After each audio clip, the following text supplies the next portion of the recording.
¿Qué más compleja? Porque está formado por dos ciclos, un ciclo hexano y un ciclo pentano. Su fórmula estructural, si ustedes quieren, es más grande, tanto de la adenina como de la guanina. Por lo tanto, son diferentes las purinas a las pirimidinas.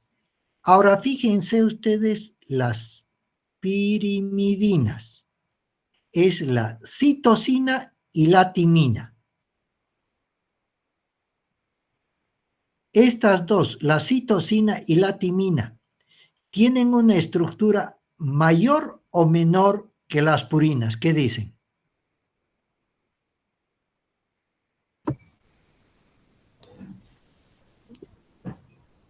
Menor. Menor. Fíjense en la gráfica. En este caso, las pirimidinas están formadas por una sola estructura, un hexano, un ciclo de 6, nada más. Entonces, dicho de una manera más simple, son más pequeñitas. Las purinas son más grandes. Las pirimidinas son más pequeñas. Ahora, esto nos va a servir para comprender un poquito más. De todas maneras, vayamos viendo lo siguiente. En la estructura del ácido nucleico, ácido desoxirribonucleico, el ADN, en su estructura, para que puedan enlazarse y funcionar como si fueran peldaños, necesariamente tiene que unirse una estructura grande y una estructura pequeña para unirse. Porque si fueran dos estructuras grandes, estas estructuras se sobrepondrían una sobre la otra, porque las dos son grandes. Por ejemplo, para unirse, fíjense la gráfica, para unirse no podrían unirse una guanina y una adenina, porque las dos son grandes. Se sobrepone la imagen. Tiene que ser una grande y una pequeña. En este caso se une una purina, que es la guanina, con una citosina, que es la pirimidina. Una grande y una pequeña. Y lo mismo, en la imagen de abajo, la timina, una estructura pequeña, se une con una grande, que es la adenina, para que puedan enlazar correctamente. Pero si ustedes se fijan, hay otra diferencia, que la guanina y la citosina, para unirse, necesitan 3 puentes o 3 enlaces, si ustedes quieren. 3 puentes o 3 enlaces. ¿Eso cómo está marcado? Con el color rojo. ¿Se nota el color rojo, sí? De las marcas. Sí, doctor. Ya. Entonces, fíjense, entre la guanina y la citosina hay 3 puentes. Esa es la manera, es como si hubiera 3 enchufes. Esa es la manera de unirse. Pero fíjense entre la timina y la adenina, solamente hay 2. ¿Qué quiere decir con esto? Que siempre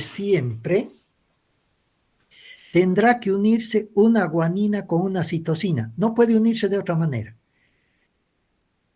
Por más que la guanina sea grande y la timina también sea pequeña, no pueden unirse porque uno tiene 3 enlaces y la otra tiene 2. Siempre van a ver que se une una guanina, eso vamos a ir aclarando un poquito más, una guanina con una citosina y una timina con una adenina. Cuando veamos ya el desarrollo de la estructura propiamente, no vamos a decir guanina y citosina, timina y adenina. Simplemente vamos a ver la G y la C. ¿Qué quiere decir? Cuando se unan es una G, que es de la guanina, y una C de la citosina, una T de la timina y una A de la adenina. Esa es la manera en que se van a unir. Y después acá vamos a ver lo que nos interesa en primera instancia, los grupos fosfato. Los grupos fosfato. Acuérdense que los componentes fundamentales del ácido desoxirribonucleico ya, son el hidrato de carbono pentosa, que es la desoxirribosa, 1, las bases nitrogenadas, ya, purinas y pirimidinas. Ahora fíjense, dentro de las purinas está la adenina y la guanina, y dentro de las pirimidinas está la timina y la citosina. 2 elementos. El tercer elemento son los grupos fosfato. Los grupos fosfato son los que van a unir un nucleótido con otro nucleótido. Ya les voy a aclarar. Un nucleótido con otro nucleótido. Por eso les decía que es importante que tenga que tener para hacer un ácido nucleico, en este caso el ácido desoxirribonucleico, tienen que tener forzosamente todos los elementos que hemos mencionado. Si no, no daría resultado. Si ustedes ven acá el término fosfato, a la izquierda, casi en la parte más superior, fosfato.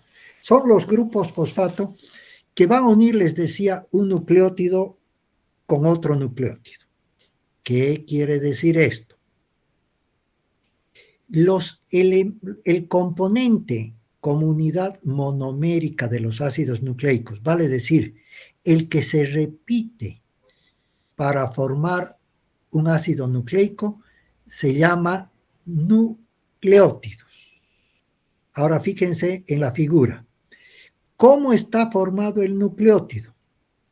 Un nucleótido va a estar formado por la pentosa, en este caso la desoxirribosa. En esta imagen, ¿dónde está la pentosa? A ver, ¿quién me puede decir dónde está la pentosa?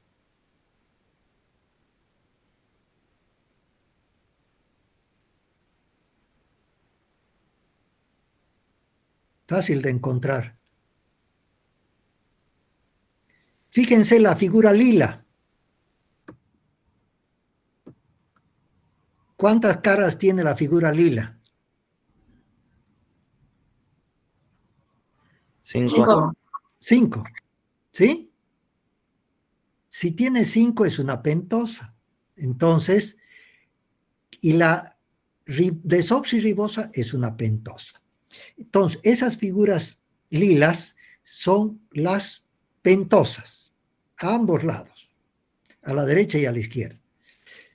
Pero estas pentosas, más, ahora fíjense, más las bases nitrogenadas, al centro, fíjense, T y A. Ya les he dicho qué quiere decir eso. Timina y adenina. ¿Ya? Son las bases nitrogenadas. Y al otro extremo, obviamente, otra pentosa, pero está invertida, no hay problema. Esa pentosa, fíjense, la pentosa, las bases nitrogenadas y el grupo fosfato, que es el que va a unir una pentosa con otra, ahí se ve que está uniendo, eso constituye el nucleótido. Si yo les preguntara cómo está formado un nucleótido, está formado por pentosas, base nitrogenada y grupos fosfato. Pero en el grupo fosfato, acuérdense que une una pentosa con otra.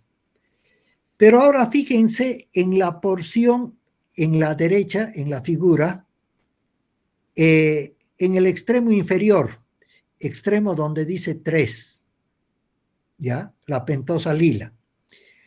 Estamos indicando que el grupo fosfato une una pentosa con otra. Pero la última pentosa que acá tenemos, donde dice extremo 3, no hay otra pentosa más.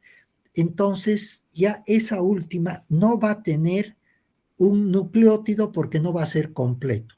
Recuerden que para ser completo el nucleótido tiene que tener la pentosa, las bases nitrogenadas y el grupo fosfato.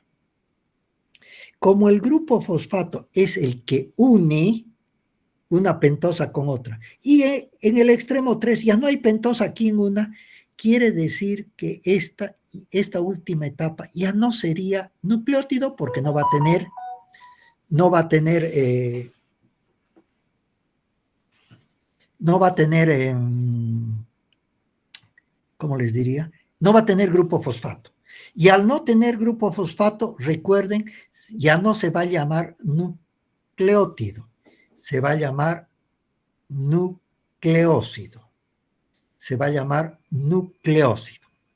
Entonces, dicho de otra manera, ¿qué diferencia hay entre un nucleótido y un nucleócido? Que el nucleótido tiene pentosa, tiene bases nitrogenadas y grupos fosfato. Y el nucleócido tiene pentosa, bases nitrogenadas y no tiene grupo fosfato porque no va a unir a nada. Entonces, esa es la diferencia. Ya vamos a ver algo más de acá para ir aclarando solamente.